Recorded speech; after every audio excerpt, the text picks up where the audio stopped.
Hello, Bark and Whiskers family. I'm so excited to be joining you today for this Q&A session.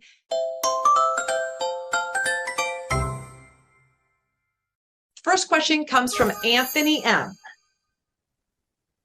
Anthony says, hello, I am currently training as a canine handler with a Belgian Malinois.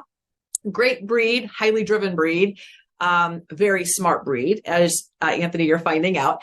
I have been researching the best ways to keep him healthy all around, like heart health, stomach, joints, and I see that feeding raw food is the best way. What product should I feed him when it comes to raw? And is there a specific site I should buy from, or should I buy the meat myself and grind it up at home? And it's a really good question. And what I will say to you is that when I say it doesn't matter, there are amazing, great quality, commercially available raw food diets that you can purchase. And there are excellent homemade recipes that you can follow and make the meals at home. I do both for my animals. And part of the reason I have to do both is I love making homemade food because you have control over the ingredients. So I'm able to choose Homer's meats and veggies. I can physically see the fruits and vegetables that I'm chopping up. So I love that because I have full control of the raw ingredients.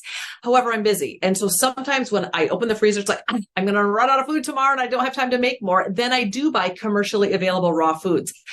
In either situation, there are some foundational things that's really important. First and foremost, raw or fresh food diets, the reason veterinarians oftentimes are not supportive of fresh foods are because the vast majority of people that do homemade diets are guessing at a recipe. And I will also agree with my colleagues that it's really important that you don't guess at a recipe. So if you want to do homemade food, you need to follow a nutritionally complete recipe to make sure that you're meeting your dog's minimum nutrient requirements. And as long as you're doing that, then you're fine. What I don't want you to do is to do some meat, bone, and organ, throw in a multivitamin and think that you're good, because you won't be good. And most importantly, you want to make sure that because you have a working dog and because you want his brain and body to work, that you're covering all of your bases. Second thing I'll mention to you is there is no one perfect recipe or perfect company making a perfect diet for your dog, because research is very clear that the benefits of fresh feeding and with any diet is in the rotation, is in the diversity, in the types of foods that you're giving, the types of meats. So for Homer, I rotate through beef, chicken, turkey, quail, pork, venison, rabbit, bison. I just keep rotating through all of these different proteins, as well as every possible vegetable you can imagine. I go to my farmer's market, and 2 weeks ago they had okra, green beans, summer squash, and papaya that were on sale. That's what I bought and ground up and used for the base of his nutritionally complete meals. When I buy commercially available fresh foods, I always rotate brands. But here's the second big caveat or warning that most veterinarians will say: just as in the ultra processed pet food world, there are good, better, best, and then average, really bad, and terrible quality ultra processed foods. Same is true with any category of food, including raw, dehydrated, gently cooked, and freeze dried. So there are a lot, because raw food diets are one of the fastest growing segments of the pet food industry. There are many companies that are just doing it poorly. And I had the negative experience of evaluating many of the Canadian raw food commercially available diets. And I was just appalled. I was appalled at not just the nutritional inadequacy that I found when I sent those foods in for testing.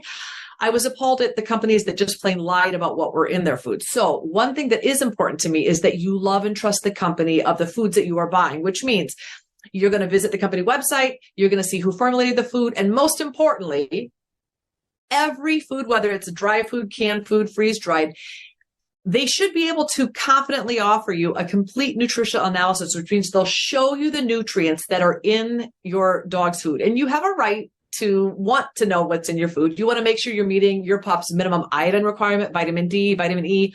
You have a right to know those nutrients that are in the food that you're buying. If a pet food company or if a raw food company says, oh, our recipe is proprietary, we can't tell you what's in the food, or we've never evaluated the food, or we believe that you don't have to have a nutritional analysis of the food, that is when I have seen personally with beautiful hearted people who haven't done the research feed poorly formulated or unformulated raw food diets, and they can end up with nutritional deficiencies. The exact same thing that happens when you guess at a recipe that you're making at home. So not trying to scare you. I'm trying to make sure you understand that veterinarians feel very strongly about homemade diets because so many people do it incorrectly. And it's not until their hair is falling out from hypothyroidism or they have vitamin E deficiency enough that their toenails are falling out. And people are like, I wonder why that is. And then veterinarians say, never feed a homemade diet. And I would argue and say, feed a homemade diet. It's the best quality of food your dog or cat will ever eat. However, you've got to make sure that you're following a recipe.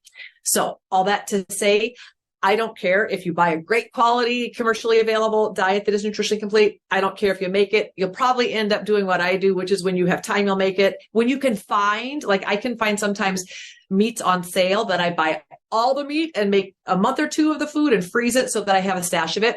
But you can totally mix things up, mix up brands, mix up proteins, but just make sure that you know in your heart that you are meeting your dog's minimum nutrient requirements, because you have a beautiful working dog that you want with you for the next decade and a half. And the only way that's going to happen is by you intentionally creating meals and meal plans that are not just covering your pup's minimum nutrients, but you want to make sure you're giving him an abundance of vitamins, minerals, antioxidants, polyphenols, things that are going to keep his organ system strong. So that's a great question.